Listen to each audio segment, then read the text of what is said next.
Jail से बाहर आते ही दिल्ली के सीएम अरविंद केजरीवाल ने केंद्र की मोदी सरकार पर अटैक किया है। उन्होंने कहा, आपको कुचलने में पीएम ने कोई कसर नहीं छोड़ी। एक साथ 4 टॉप नेता जेल भेज दिए। अरविंद केजरीवाल, मनीष सिसोदिया, संजय सिंह, सत्येंद्र जैन जेल चले गए तो उन्होंने सोचा पार्टी खत्म हो जाएगी। ऐसा नहीं हुआ। दिल्ली के मुख्यमंत्री अरविंद केजरीवाल ने जेल से रिहा होने के बाद आज हनुमान मंदिर के दर्शन किए और उसके बाद पार्टी के दफ्तर में एक सभा को संबोधित किया। पीएम मोदी पर जमकर निशाना साधा और कहा, पीएम मोदी तानाशाही चला रहे हैं। अरविंद केजरीवाल ने कहा, हमने बजरंगबली की खूब कृपा हमारे ऊपर है, देशवासियों के ऊपर। उन्हीं की कृपा से आज मैं जेल से बाहर आप लोगों के बीच में हूँ। ये बजरंगबली का चमत्कार है। हमारी छोटी सी पार्टी है जिसे कुचलने में प्रधानमंत्री मोदी ने कोई कसर नहीं छोड़ी। हमारे एक साथ 4 नेता जेल भेज दिए। बड़ी बड़ी पार्टियों के अगर टॉप के 4 नेता जेल चले जाते हैं तो पार्टी खत्म हो जाती है, लेकिन ये पार्टी नहीं, सोच है। जिसे कुचलना चाहो तो वो बढ़ते ही जाती है। Bureau report. भारत माता की, भारत माता की, इनकलाब, वंदे वंदे।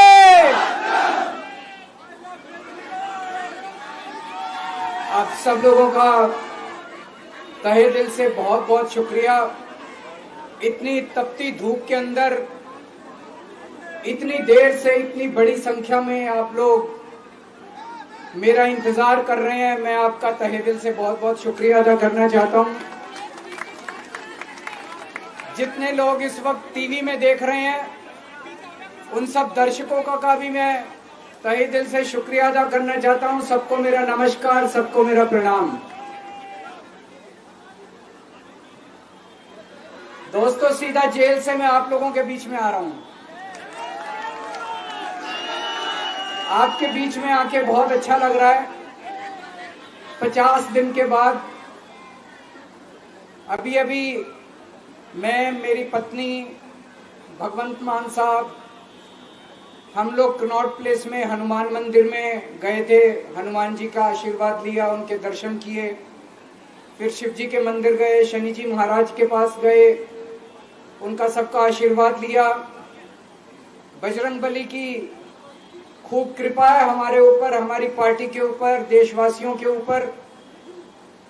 उन्हीं की कृपा से आज अचानक मैं आप लोगों के बीच में हूं। नहीं तो किसी को उम्मीद नहीं थी कि चुनाव के बीच में मैं जेल से बाहर आ जाऊंगा, लेकिन ऊपर बजरंगबली की कृपा है, हनुमान जी की कृपा है हम लोगों के ऊपर, और चमत्कार हुआ और आज मैं आप लोगों के बीच में हूं। दोस्तों, हमारी आम आदमी पार्टी एक छोटी सी पार्टी है, 2 राज्यों के अंदर है, अभी 10 साल पुरानी पार्टी है। हमारी पार्टी को कुचलने में, खत्म करने में प्रधानमंत्री जी ने कोई कसर नहीं छोड़ी। एक साथ हमारी पार्टी के 4 टॉप के नेता जेल भेज दिए। एक साथ अरविंद केजरीवाल, मनीष सिसोदिया, संजय सिंह, सत्येंद्र जैन। बड़ी बड़ी पार्टियों के अगर 4 टॉप के नेता जेल चले जाएं, पार्टी खत्म हो जाती है। आम आदमी पार्टी के 4 टॉप के नेता इन्होंने जेल भेज दिया। उन्होंने सोचा कि पार्टी खत्म हो जाएगी, लेकिन ये पार्टी नहीं है, ये एक सोच है। जितना ये खत्म करना चाहते हैं उतना ये बढ़ती जाती है, उतना ये बढ़ती जाती है। ये क्रश करना चाहते हैं प्रधानमंत्री जी आम आदमी पार्टी को। जो लोग मोदी जी से मिलने जाते हैं, वो कई लोग हमें भी जानते हैं, वो बाहर आके हमें बताते हैं कि आपके बारे में सबसे पहले मोदी जी से जो भी मिलने जाता है, सबसे पहले वो केजरीवाल की और आम आदमी पार्टी की 10 से 15 मिनट बात करते हैं। उनको कहते हैं कि आने वाले समय के अंदर आम आदमी पार्टी ही देश को भविष्य देने वाली है। वो खुद भी मानते हैं। इसीलिए वो चाहते हैं कि आज ही आम आदमी पार्टी को बढ़ने से रोका जाए, इनको कुचल दिया जाए। ये तानाशाही है। अगर उनको लगता है कि आम आदमी पार्टी आने वाले समय में बीजेपी को चैलेंज देने वाली है, आप अच्छे काम करो, आप देश को भविष्य दो। आज आपकी सरकार है केंद्र के अंदर, आप देश के लिए काम करोगे, आम आदमी पार्टी को कोई पूछेगा ही नहीं। लेकिन आप कुछ काम नहीं करो और आम आदमी पार्टी को कुचल दो, ये जनतंत्र नहीं है, ये इस देश की जनता पसंद नहीं करती। इन्होंने आम आदमी पार्टी को कुचलने में कोई कसर नहीं छोड़ी। छोटे से लोग हैं हम लोग, छोटी सी पार्टी है। 75 साल के अंदर इस कदर किसी पार्टी को और उसके नेताओं को प्रताड़ित नहीं किया गया जिस तरह से प्रधानमंत्री मोदी जी ने आम आदमी पार्टी को प्रताड़ित करने की कोशिश की है। मेरे को इन्होंने जेल भेज दिया। प्रधानमंत्री जी कह रहे हैं मैं भ्रष्टाचार से लड़ रहा हूं। देश के सबसे बड़े चोर, उचक्के और डकैतों को इन्होंने अपनी पार्टी में शामिल कर लिया। जिन लोगों को 10 दिन पहले मोदी जी कहते थे 70,000 करोड़ का इसने घोटाला कर दिया, थोड़े दिन के बाद उसी आदमी को अपनी पार्टी में शामिल करके किसी को डिप्टी सीएम बना देते हैं, किसी को मंत्री बना देते हैं और उनके सारे ईडी और सीबीआई के मामले खत्म कर देते हैं और कहते हैं मैं भ्रष्टाचार से लड़ रहा हूं। मैं मोदी जी को कहना चाहता हूं, भ्रष्टाचार से अगर लड़ाई लड़नी है तो केजरीवाल से सीखो। प्रधानमंत्री जी, भ्रष्टाचार के खिलाफ लड़ाई केजरीवाल ने लड़ी है। 2015 में जब दिल्ली में हमारी सरकार बनी थी, हमारे एक मंत्री का एक ऑडियो मेरे पास किसी ने व्हाट्सएप कर दिया। उस ऑडियो में मेरा मंत्री किसी दुकान वाले से 5 लाख रुपए मांग रहा था।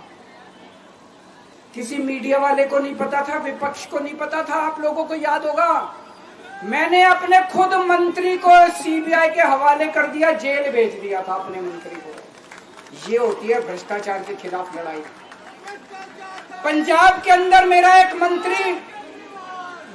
मंत्री भ्रष्टाचार में, मेरे को पता चला कि वो पैसे मांग रहा है। वहां पे मान साहब ने उसको, किसी को भी, विपक्ष को नहीं पता था, मीडिया को नहीं पता था, हमने अपने मंत्री को उठा के जेल में भेज दिया।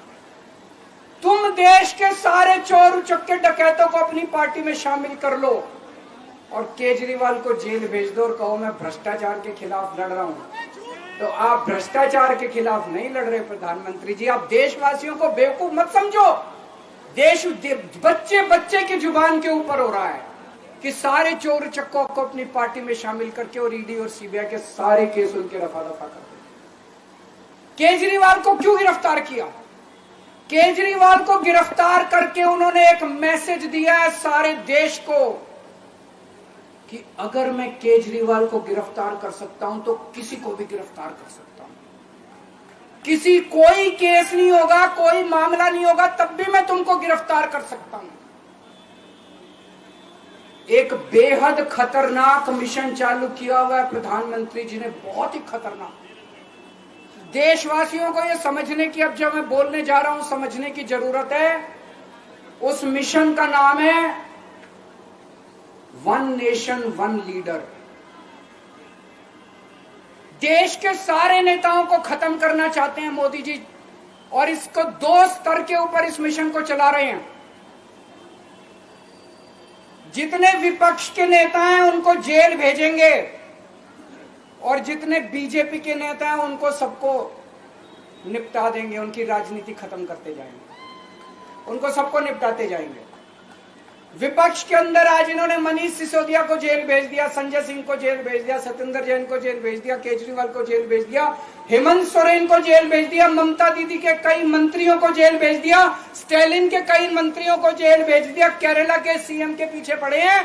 अगर ये चुनाव जीत गए, मेरे से लिखवा लो एफिडेविट के ऊपर, थोड़े दिन के बाद ममता दीदी जेल में होंगी, तेजस्वी यादव जेल में होगा, स्टालिन साहब जेल के अंदर होंगे, पिनरई विजयन जेल के अंदर होंगे, उद्धव ठाकरे जेल के अंदर होंगे, जितने विपक्ष के नेता ये सारे जेल के अंदर होंगे। अगर ये चुनाव जीत गए, इन्होंने बीजेपी का एक नेता नहीं छोड़ा। आडवाणी जी की राजनीति खत्म कर दी इन्होंने, मुरली मनोहर जोशी की राजनीति खत्म कर दी, सुमित्रा महाजन की, शिवराज सिंह चौहान जिसने मध्य प्रदेश का चुनाव जीत के दिया इन लोगों ने, शिवराज सिंह चौहान ने उसको मुख्यमंत्री नहीं बनाया, उसकी राजनीति खत्म कर दी। वसुंधरा राजे की राजनीति खत्म कर दी इन्होंने, खट्टर साहब की राजनीति खत्म कर दी, डॉक्टर रमन सिंह की राजनीति खत्म कर दी। अब अगला किसका नंबर है? योगी आदित्यनाथ। अगर ये चुनाव जीत गए, मेरे से लिखवा लो, 2 महीने के अंदर उत्तर प्रदेश का मुख्यमंत्री बदल देंगे। योगी आदित्यनाथ की राजनीति खत्म करेंगे, उनको भी निपटा देंगे। यही तानाशाही है दोस्तों। 1 नेशन 1 लीडर ये चाहते हैं। एक ही तानाशाह इस देश के अंदर बचेगा, एक ही तानाशाह इस देश के अंदर बचेगा। हमारा देश बहुत महान है, 4000 5000 साल पुराना हमारा देश है। इसके पहले पिछले 4000 साल में कई मौके आए जब इस देश के ऊपर तानाशाहों ने कब्जा करने की कोशिश की, लेकिन हमारे देश के लोगों ने उन तानाशाहों का तख्ता उखाड़ के फेंक दिया।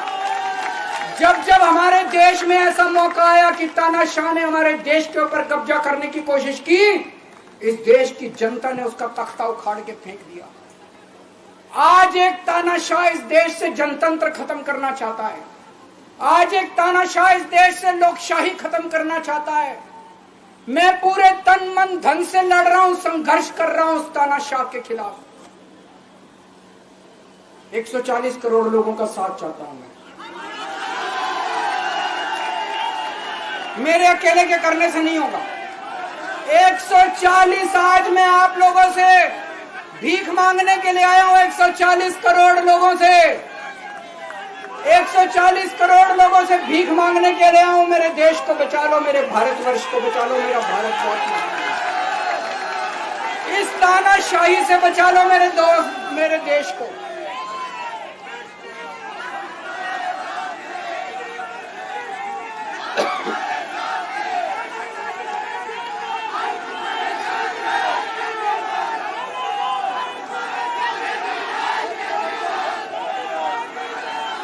मैं सुप्रीम कोर्ट का बहुत बहुत शुक्रिया अदा करना चाहता हूं। उन्होंने 21 दिन दिए हैं, एक एक दिन में 24 घंटे हैं। मैं एक दिन में 24 में से 36 घंटे काम करूंगा। पूरे देश भर में घूमूंगा इस तानाशाही को रोकने के लिए। दोस्तों, जितनी मेरे अंदर ताकत है, मेरा सब कुछ कुर्बान है देश के लिए। मेरा तन मन धन सब कुछ कुर्बान है मेरे देश के लिए। मेरे खून का एक एक कतरा मेरे देश के लिए, मेरे शरीर का एक एक कतरा, मेरी जिंदगी का एक एक पल मेरे देश के लिए। मेरे देश को बचाने के लिए मैं पूरे देश में जाऊंगा दोस्तों। अब एक बहुत महत्वपूर्ण बात करने जा रहा हूं, उसको ध्यान से सुनना। ये लोग इंडिया गठबंधन से पूछते हैं आपका प्रधानमंत्री कौन होगा। मैं बीजेपी से पूछता हूं आपका प्रधानमंत्री कौन होगा। आप लोग सोच रहे होंगे केजरीवाल क्या बात कर रहा है, मोदी जी होंगे। नहीं, मोदी जी अगले साल 17 सितंबर को 75 साल के हो रहे हैं। बीजेपी के अंदर मोदी जी ने 2014 में मोदी जी ने खुद ने रूल बनाया था कि बीजेपी के अंदर जो भी 75 साल का होगा उसको रिटायर कर दिया जाएगा। सबसे पहले आडवाणी जी को रिटायर किया गया, उसके बाद मुरली मनोहर जोशी जी को रिटायर किया गया, फिर सुमित्रा महाजन को रिटायर किया गया, फिर यशवंत सिन्हा को रिटायर किया गया। अब मोदी जी अगले साल 17 सितंबर को रिटायर होने वाले हैं। तो मैं बीजेपी से पूछना चाहता हूं आपका प्रधानमंत्री का दावेदार कौन है। दोस्तों, अगले साल 17 सितंबर तक अगर इनकी सरकार बनी, तो उस पर भी आऊंगा मैं। अगर इनकी सरकार बनी तो पहले अगले 2 महीने में योगी जी को निपटाएंगे ये, और उसके बाद मोदी जी के सबसे खास अमित शाह को ये प्रधानमंत्री बनाएंगे। तो मैं लोगों को, देश के लोगों को आगाह करना चाहता हूं, मोदी जी अपने लिए वोट नहीं मांग रहे। मोदी जी अमित शाह को प्रधानमंत्री बनाने के लिए वोट मांग रहे हैं। मैं पूछना चाहता हूं मोदी जी से और अमित शाह जी से, ये मोदी की गारंटी पूरी कौन करेगा? क्या अमित शाह मोदी की गारंटी पूरी करेंगे? जब आप अगर जो वैसे तो मेरे को लगता है मैं भी आऊंगा उसके ऊपर, मुझे नहीं लगता इनकी सरकार बन रही है, लेकिन जो बीजेपी को वोट देने जाएं वो ये सोच के जाना कि आप मोदी जी के नाम पे वोट नहीं दे रहे, आप अमित शाह के नाम पे वोट दे रहे।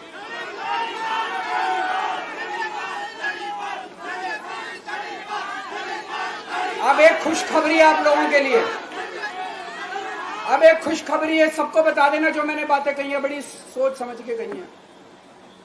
वहां बैठ के यही सोच रहा था 50 दिन से।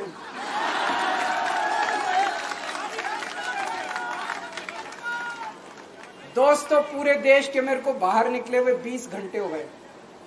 इन 20 घंटों के अंदर भी मैंने रात भर में जनता से बात कर रहा था, लोगों से फोन कर रहा था।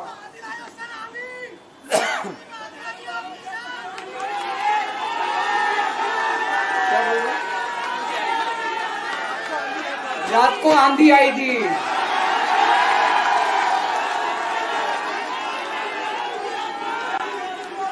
पिछले 20 घंटे में मैंने जो बातचीत करी है, कई बड़े बड़े एक्सपर्ट से बात की, चुनाव विश्लेषकों से बात की, सेफोलॉजिस्ट से बात की, जनता से बात की, फोन पे लोगों से। मेरा अपना आकलन है कि 4 जून के बाद इनकी सरकार नहीं बन रही, मोदी सरकार नहीं बन रही।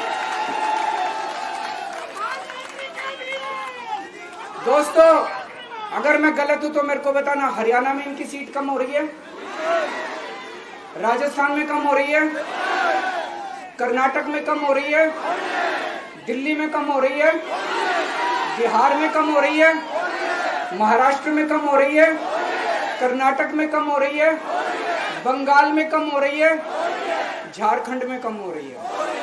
बढ़ कहां रही है? यूपी में कम हो रही है, बढ़ कहां रही है? बड़े एक भी जगह इनकी सीटें नहीं बढ़ रही हैं। मेरा अपना मानना है, और सट्टा बाजार में भी जो चल रहा है, इनकी 220 से 230 के बीच में सीट आ रही है, उससे ज्यादा सीट नहीं आ रही। मोदी सरकार नहीं बन रही है, केंद्र में इंडिया गठबंधन की सरकार बन रही है।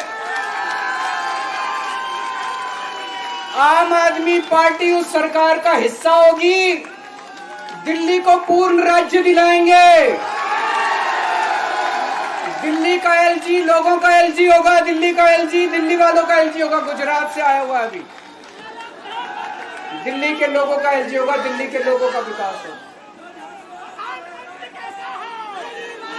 एक और पॉइंट है, जब मैं जेल के अंदर था तो कुछ लोगों ने यह मुद्दा उठाया, केजरीवाल सीएम पद से इस्तीफा क्यों नहीं देता। दोस्तों केजरीवाल को कभी किसी पद का लालच नहीं हुआ। मैं अब मंत्री, मुख्यमंत्री, प्रधानमंत्री ये सब बनने नहीं आया। इनकम टैक्स में कमिश्नर की नौकरी करता था। कमिश्नर की नौकरी छोड़ के दिल्ली की झुग्गियों के अंदर 1 नहीं, 2 नहीं, 3 नहीं, 10 साल तक मैंने दिल्ली की झुग्गियों के अंदर काम किया है, सुंदर नगरी और नंद नगरी की झुग्गियों के अंदर। इनकम टैक्स कमिश्नर की नौकरी छोड़ के जब मेरे को दिल्ली की जनता ने पहली बार सीएम बनाया, असूलों के ऊपर 49 दिन के अंदर सीएम पद से इस्तीफा दे दिया था। एक चपरासी की नौकरी कोई नहीं छोड़ता। सीएम बनने के लिए लोग अपना दायां हाथ कटाने के लिए तैयार होते हैं। मैंने खुद से अपने आप सीएम की कुर्सी को लात मार दी थी 49 दिन के अंदर। मेरे लिए सीएम पद इंपॉर्टेंट नहीं है। आज मैंने सीएम पद से इस्तीफा क्यों नहीं दिया जेल जाने के बाद? दोस्तों पिछले 75 साल में भारतवर्ष में इतने राज्यों के चुनाव हुए, इतने राज्यों के चुनाव हुए, दिल्ली के अंदर सबसे ऐतिहासिक बहुमत से आम आदमी पार्टी जीती। 55-56% वोट, एक बार 67 सीट, एक बार 62 सीट। इतने भारी बहुमत से आज तक कोई राज्य की सरकार 75 साल में नहीं जीती। इतने भारी बहुमत से जीतने के बावजूद झूठा केस, अब उनको पता है वो हमें हरा नहीं सकते दिल्ली के अंदर। उन्हें पता है अगले 20 साल तक दिल्ली में आम आदमी पार्टी को कोई नहीं हरा सकता। तो उन्होंने एक षड्यंत्र रचा, राजनीतिक षड्यंत्र रचा। केजरीवाल को झूठे केस में जेल भेज दो, केजरीवाल को इस्तीफा देना पड़ेगा, केजरीवाल की सरकार गिर जाएगी। उन्होंने ये षड्यंत्र रचा। मैंने कहा मैं भी इस्तीफा नहीं दूंगा। तुम अगर जनतंत्र को जेल में कैद करोगे तो जनतंत्र जेल से चला के दिखाएंगे। दोस्तों, सरकार भी जेल से चला के दिखाएंगे। कतई इस्तीफा, तुम्हारे ट्रैप में फंसने वाले नहीं हम। ये अगर हेमंत सोरेन साहब को भी इस्तीफा नहीं देना चाहिए था, जेल से सरकार चलानी चाहिए। अगर हमने इस्तीफा दे दिया, ये तो बड़ा अच्छा इनके लिए। जिस राज्य के अंदर ये चुनाव हारेंगे उसके मुख्यमंत्री को पकड़ के जेल में डाल दो, सरकार गिरा दो। उसके मुख्यमंत्री को पकड़ के जेल में डाल दो, सरकार। आज मैं अगर दिल्ली की जेल के अंदर रह के दिल्ली की जेल से इस्तीफा नहीं दे रहा, वो इस तानाशाही के खिलाफ संघर्ष कर रहा हूं, इसको समझ लेना। केजरीवाल को किसी पद का लालच नहीं है। सीएम तो 100 सीएम की कुर्सी देश के नाम कुर्बान है। मुझे पता चला मेरे जेल जाने से बहुत लोग भावुक हुए, खासकर मेरी माँ, बहनें, महिलाएं बहुत रोई। कईयों ने बहुत मन्नतें मांगी। मैं सबका बहुत बहुत शुक्रिया अदा करना चाहता हूं जिन लोगों ने अपनी दुआएं, करोड़ों लोगों ने अपनी दुआएं भेजी हैं। पूरी दुनिया भर से करोड़ों लोगों ने दुआएं भेजी। उन्हीं के आशीर्वाद का कमाल है कि आज मैं आप लोगों के बीच में हूं। आप लोग सब लोग सुखी रहें, देश खूब तरक्की करे, फले फूले, आप सब लोग खूब खुश रहें, ऐसी मेरी प्रभु से इच्छा है। भारत माता की।